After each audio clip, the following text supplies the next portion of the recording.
দেখতে পাচ্ছেন এক আঙ্গুলের সাহায্যে সরিয়ে দিলাম, চমৎকারভাবে সরে গেল। এখানে এক আঙ্গুলের সাহায্যে এই তো সরে গেল।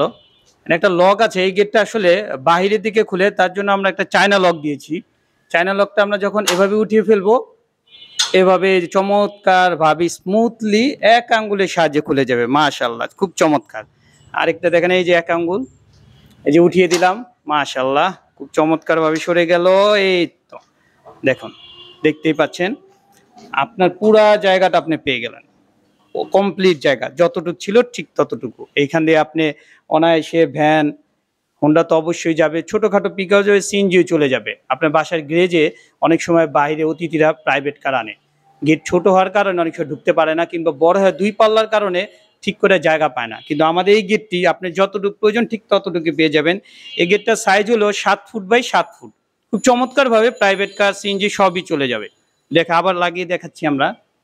বিসমিল্লাহ। লকটা এভাবে লাগিয়ে দিলাম, এখানেও লাগিয়ে দিচ্ছি।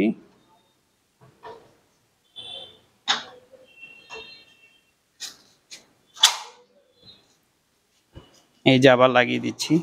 বাচ্চা কিংবা বুড়ো যেই হোক না কেন গেট সহজেই লাগিয়ে দিতে পারবে। আগের দিনে অনেকে কেচি গেট লাগাতো, সবার বাসায় ছিল স্বাভাবিকভাবে।